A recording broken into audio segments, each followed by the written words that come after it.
युवाओं में 1 लाख भर्ती परीक्षा का कैलेंडर जारी करने पर उत्साह देखा जा रहा है। युवाओं ने मुख्यमंत्री आवास पर पहुंचकर मुख्यमंत्री का आभार जताया है। साथ ही युवाओं ने अपने सुझाव भी सरकार के समक्ष रखे।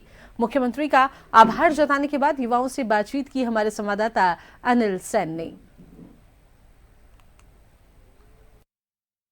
प्रदेश सरकार का आभार जताने के लिए बड़ी संख्या में युवा पहुंच रहे हैं। युवा 1 लाख रोजगार का कैलेंडर जारी करने, युवा नीति जारी करने के साथ साथ जिस तरह से भर्ती परीक्षाएं हो रही हैं उससे कहीं ना कहीं उत्साहित हैं। आप देख सकते हैं यहाँ पर जो युवा यहाँ पर पहुंचे हैं बड़ी संख्या में, और सभी युवाओं का एक ही यहाँ पर मत है कि जो भर्ती परीक्षाएं आयोजित हो रही हैं कैलेंडर जारी करने से सुगमता होगी, पता होगा कि आखिरकार किस तरह से जो भर्ती परीक्षा है वो कब यहाँ पर होने वाली है, और उसी को लेकर तमाम जो यूथ है वो कहीं ना कहीं उत्साहित नजर आ रहा है। होर्डिंग्स और ये जिस तरह से आप देख रहे होंगे नारों को लेकर यहाँ पर आभार जताने के लिए पहुंचे, ये युवा अपनी मंशा इनके द्वारा जाहिर यहाँ पर करते हुए देखे जा सकते हैं।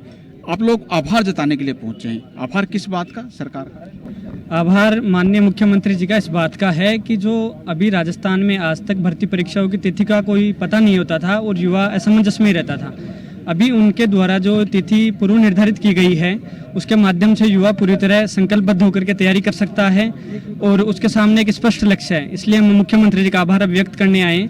इसके साथ ही कुछ हमारी मांगे हैं वो भी हम मुख्यमंत्री जी के सामने रखना चाहते हैं कि माननीय मुख्यमंत्री जी ने जैसे आरएएस प्रीलिम्स परीक्षा की तिथि निर्धारित कर दी और परीक्षा में जो पैटर्न है उसमें भी लगभग सिलेबस में 25% तक का उन्होंने परिवर्तन किया है। हम चाहते हैं कि प्रारंभिक परीक्षा के साथ ही माननीय बोर्ड और मुख्यमंत्री जी जो मुख्य परीक्षा है उसकी तिथि का भी बता दें ताकि विद्यार्थियों को स्पष्ट समय मिल सके। जो भी सरकार ने वादे किए थे वो लगभग पूरे होते दिख रहे हैं, और जो एक कैलेंडर जारी किया है वो अपनी जो पहले बातें की थी सरकार ने उन्हीं के ऊपर खरा उतरने की जो ये बात है। और हम ये यहाँ आए हैं तो सरकार को धन्यवाद देने आए हैं कि जो युवा तैयारी कर रहे हैं भर्तियों की, तो उनको एक रास्ता मिल गया कि सीधा हाँ इस डेट को भर्ती होगी और सुनिश्चित है कि इतने पदों की भर्ती होगी।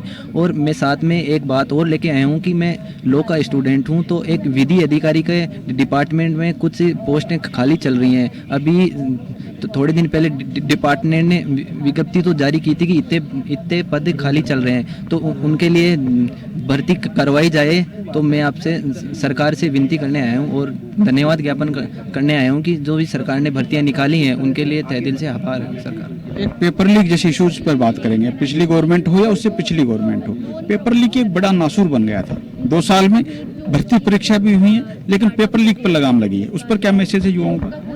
इससे युवाओं का कहीं ना कहीं जो ग्रामीण युवा है जो यहाँ पे तैयारी करने हैं उनका पैसा लगता है, कहीं ना कहीं अच्छा संदेश जाएगा कि वो अच्छे से तैयारी कर पाते हैं। कहीं ना कहीं गरीब और वंचित वर्ग का इसमें नुकसान होता है क्योंकि बहुत से लोग पैसे के दम पे यदि सरकारी परीक्षा में पेपर लेके लग जाते हैं तो गरीब का कहीं ना कहीं नुकसान होता है। और एक अविश्वास भी होता है सरकारी सिस्टम के अंदर जो कहीं ना कहीं लोकतंत्र के लिए बड़ा ही खतरा माना जाता है। यदि जनता में अविश्वास की स्थिति होती है, यदि संस्थाओं में अविश्वास होता है तो ये लोकतंत्र के लिए खतरा है। तो सरकार ने बहुत अच्छे तरीके से ये पेपर करवाए हैं और अभी जो कैलेंडर जारी किया है वो भी इसी दिशा में एक कदम है और आगे भी सरकार अच्छे तरीके से करवाए, यही मुख्यमंत्री जी से हमारी मांग है। मुख्यमंत्री भजनलाल शर्मा का आभार जता रहे हैं और आभार के साथ साथ अपने सुझाव भी जो सरकार तक दे रहे हैं ताकि जो बेहतर तरीके से युवाओं के लिए काम हो रहा है उसमें और बेहतर सरकार यहाँ पर कदम उठा सके। सहयोगी श्याम जांगड़ी के साथ अनिल सेन, जन टीवी जयपुर।